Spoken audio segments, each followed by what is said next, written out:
Hi, we're Nia and Marianne from Seren Health Coaching. We are metabolic health coaches who are passionate about good metabolic health for everyone. We also love to chat about all things health and to share as much information as we can with people who want to make changes to their lifestyle but aren't quite sure where to start. We're going to release a new episode every Friday where we talk about a different aspect of health. So do subscribe and let us know what you think. We'd also love to know what you're interested in too. So if there's something that you'd like us to have a chat about, do send us a message and we'll do our best to cover it soon. Hi, Nia. Hello. There is some huge excitement around weight loss therapy at the moment in terms of a newish drug on the market, which has actually been on the market quite a while. We both used it in practice, but in different contexts, I suppose. But more recently marketed very excitedly in terms of just weight loss rather than in the diabetic therapy sort of toolbox. So this drug was initially licensed, well, maybe 10 years ago now, or more, to use in diabetics who were struggling with blood glucose control and also with weight management. And the two don't necessarily always go together, but of course, they often do. And I think, people were very excited because it was the first new sort of therapy for a while. It's taken more than 10 years to get to the weight loss arena in a way. And the world's been waiting for weight loss therapy since Orlistat, really, which we Yeah. all know about and don't necessarily want to use. All those dodgy doctors in village halls who used to sell amphetamines, which I always was slightly interested in, but there hasn't really been anything exciting on the weight loss horizon. And I know you're a chemist, of course, by trade. I am not. And of course, weight management is huge in our world. So, in an unsciencey way, you're going to tell me how this drug works and why are we so excited, and are there reasons not to be too? Yeah, so I think there are reasons to be excited and there are reasons to not be excited. You're definitely right. So these drugs that we're talking about are the GLP-1s, and they're also known as something called an incretin mimetic. So very simply, three ways in which it works. The first Yeah. is that it mimics your normal digestive feedback loop. So it tells your brain, I'm full, I need to stop eating. The How second, fantastic is that? yeah, amazing, isn't it? So you suddenly think, I don't need to eat anymore, which obviously stops you overeating. Right. Secondly, it does something called delays gastric emptying. So Okay. um, when you eat a meal, it sits in your stomach, it gets digested, and then your valve at the bottom of your stomach opens and that passes into your intestines and further nutrient absorption happens, and you know the Mm, rest of it. mm, But it stops that happening quite so quickly. So you do feel fuller for longer. So people who may have felt like they've eaten a meal and an hour mm. later they're hungry don't feel that anymore. It takes a few more hours until they feel ready to eat their next meal. So Okay. in a way, you're kind of reducing the amount that you eat and the frequency that you eat. So you can see how that can help you Yeah. lose No. weight. And it also improves or increases the secretion of insulin, which helps to bring down high blood sugar levels. And there's a little bit more complexity to that, but in a nutshell, that is how the medication works. So originally marketed for the sugar benefits in diabetes, and then found to be very interesting in terms of appetite suppression. Yes, it was developed as Mm, anti-diabetic drug. If it would yeah, also help with appetite suppression, that would be very helpful. yeah, sure. But obviously, bringing down that high blood glucose was very important. So, as far as I know, it didn't create hypoglycemia, so two lower blood sugars, Mhm. which was another huge advantage of this drug in diabetes. But because one of the real problems with increasing insulin levels in diabetics is you'll end up having to feed the insulin, It makes you um, hungrier and which then you makes you eat more. hungry. As far Yeah. as I know, this drug did not produce hypoglycemia in most people, which means you haven't got that sort of loop. And so it is a great medication for type 2 diabetics Yeah. because it's one of the only ones that doesn't cause this increase in weight, which makes you want to eat more. There are many Mm. drugs that do cause you to want to eat Yeah. more, which perpetuates the problem. So this is a sophisticated drug. The It's a step above, most drugs. It does it in a much more controlled feedback loop sort of way. Yeah, so because it's mimicking the human Yeah. body's natural process, which Yes. is, when you think about it, many drugs just you think you go in, you target that and Yeah. stop the pain or whatever it is you're Yeah. treating. But this is Yeah. actually mimicking a process that your body does anyway. So we're Yeah. trying to piggyback onto that in order to get better results. So yeah, I love that. highly, I highly think, sophisticated. yeah, and that's why it's expensive, and that's why it's taken so long to develop, and Yep, that's why the excitement really, both in diabetic circles originally, but of course, now in weight management yeah. circles, and you can see why. This is a first real excitement for a very long time in terms of pharmaceutical therapies, Absolutely. and I mean, long there's a time. huge amount of science and research that's gone into this, Mm, and I think that's so important to note. But as with any medication, it's just that just because you have something that you can use doesn't mean that you should. And you should really mm. look at the person in front of you and say, is that going to help that person? You're almost going to be a statistician, risk manager that looks at a particular individual's sort of setup and what the risks and benefits would be. And I Yeah. think this is one of those drugs that has great benefits for lots of people, but will Mm, also carry risks. And there will be a population, particularly now that have been sold to, where the risks might outweigh the benefits. And I suppose that's where we become wary yeah. And in health. as Yeah. well as I do that it's down to that person that comes into your consultation room and your knowledge and talking to that person, understanding what they really want for their health. So the very exciting bit of this drug, from what I hear, is the appetite suppressant bit, Yeah. because one of the things that drives overeating, amongst others, is surely appetite. So if you can manage appetite better for people, it might be incredibly helpful to them to Yes. manage their food intake better. So there So, are lots of people, aren't there, who struggle with their weight, who say that mm, I'm always hungry. mm, And when they take a medication such as this, they say, well, this is fantastic because I don't feel hungry and right. therefore I don't want to eat. And So that's the excitement. it can help them to break that cycle of always feeling hungry or Yeah, not feeling full up. And when you go on a diet and it's very restrictive and you just think yeah, about food and just yeah. want to Well, eat. it's quite scary to be very hungry all the time, actually. So the population this has been offered to Hmm. is quite broad. And I don't know exactly, certainly in the NHS, we're talking maybe slightly differently to the wider, private use of this drug. Yeah. Um, but so what sort of population would, do well with this?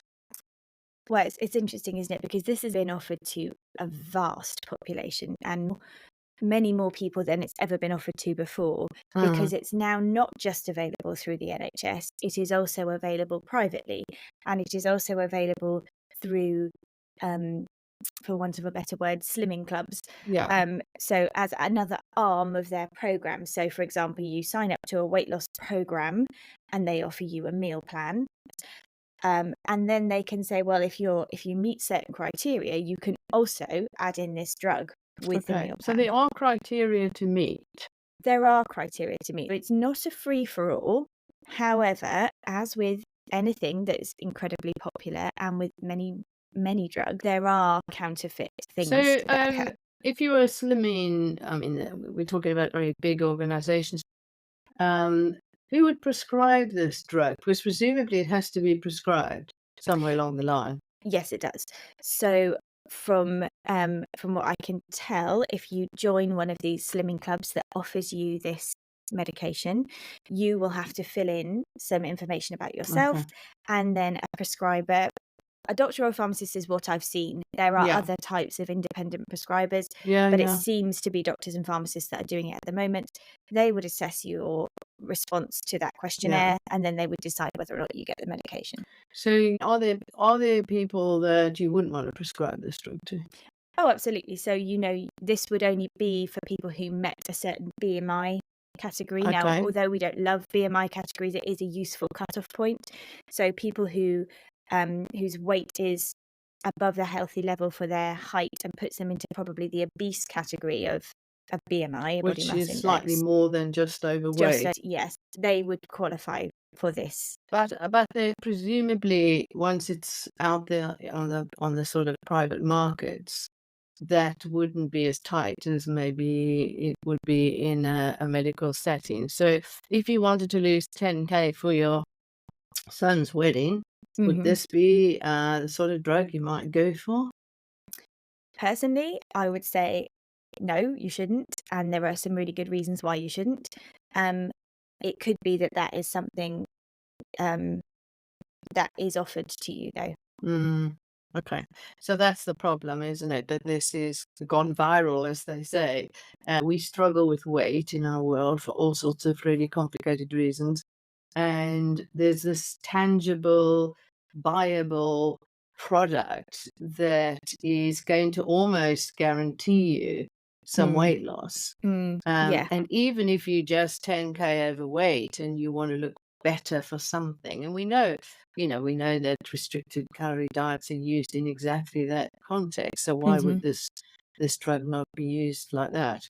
Um, so it starts off with a really good mission, this drug. Yeah, Um, I mean, we have to, give kudos where it's due. This is a mm, highly sophisticated, mm, incredibly complex mechanism drug. It's just amazing that we can mm, develop medication that does mm, this. But I think the problem from my perspective certainly is that it is viewed as a magic bullet, yeah. the answer to everybody's problems. And certainly I would exercise a huge amount of caution with that because I don't think it is. As I said, we've been using these medications for a few years now, but the population of whom are now using Yeah, it is vastly bigger than anything yeah. we've ever done before. So So the long-term outcomes maybe of of this people medication yet. using We this. don't. We know every time a drug comes to market, there are side effects, but the Yeah. more people you use it in, the more side effects will come up because suddenly huge amount of numbers of people mean side effects will come to light. So we definitely do not know everything there is to know There's about this also drug yet. a risk-benefit thing, isn't there? So if you were diabetic in trouble hmm and with complications or with really out of control diabetes, the risks of using this are less than in somebody who's actually essentially healthy and just wants to lose a bit of weight. So, you'd be Mm, more likely to take, I don't know, the risks of side effects in somebody who really needs the outcome of this drug. y- And once you're on the drug, I can see how that works because you do start to think, I can manage my appetite better. I am mm. starting to feel like I'm sort of winning. Maybe I can change my diet this way. I think I think for some people it's a great tool, particularly we're talking about those kind of type 2 diabetics who are on the cusp of going onto insulin. Yeah, And who really don't want to because actually, as we both know, managing your insulin yeah, um, is yeah. incredibly tricky.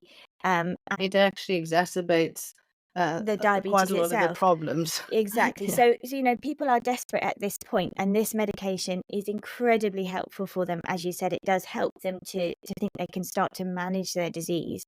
And if Um, you've lived with obesity for years and, even taking out the diabetes, so mm, you've lived with obesity, maybe you've got awful joint problems, maybe you've got mobility problems, all the things that come with living with obesity.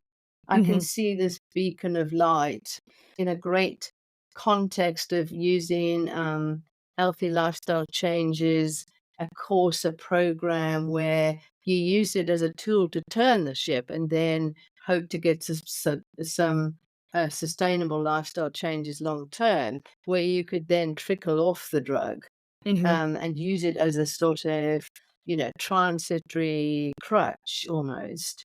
I can I see that might be a fabulous way to use this drug. Yeah. So I think there are a small proportion of people out there who have been living with obesity for a Mm, long time, who have mm, tried many different things, mm. including considering, radical things like bariatric surgery. For those people, combined with a really, really effective nutritional program with mental health support, with perhaps exercise support, with a whole healthcare team supporting them around them, that in that context, yes, this medication is very helpful and could well be life-saving for some I people. think So so. I think, I absolutely agree with that. What I am very concerned about is the average person who just, mm, as you said, wants to lose weight to look good for a wedding, blah, blah, blah, thinks, well, I'll just take this drug without the knowledge of actually whether or not that is A, suitable, B, what the side effects are, and C, what the long-term effects might be. And I think that's worth agreed. considering. So there are three groups of patients. There's the diabetics not well controlled, who Mhm. also have weight issues, and any risks long term are probably negated by the benefits they would get from this drug. Then Yes, there's a and second lot who are living with obesity and all that goes with that, not necessarily with high blood sugars, mhm, who would also um, be able to use this as a real turnaround. There might even be people in those two groups who would need to live with this drug longer term. and But the third yeah, group's the more worrying group, were people yeah, who are overweight, who see this as some sort of easy fix. They're the worrying yeah, group, and yeah, some of them, it might turn out well for them. They might start to make those healthy lifestyle changes that you really want people to make. But it's, as you know, it's not an easy business, or we'd all be, very thin as healthy a rake. and of Yeah. a lean weight. We all, as you say, want to be healthy and Hmm. slim. We do. And I think, Mm. culture is that we are told Yeah. that that is the way that we should live as well. And, there are issues with that. But there is no such thing as a magic bullet. You cannot just take this drug and be skinny. It doesn't work like that. If people do not make these lifestyle changes whilst they're taking this medication and continue to keep those lifestyle changes going, they will put the weight back on.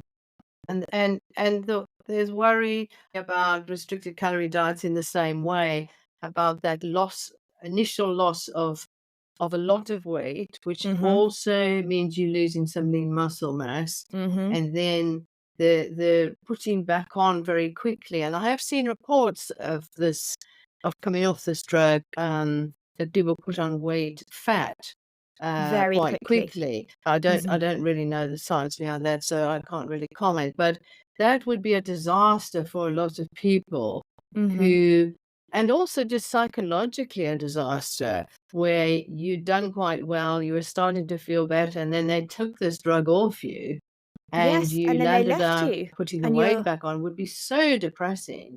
yeah. And where do you go from there? Where do you go from there?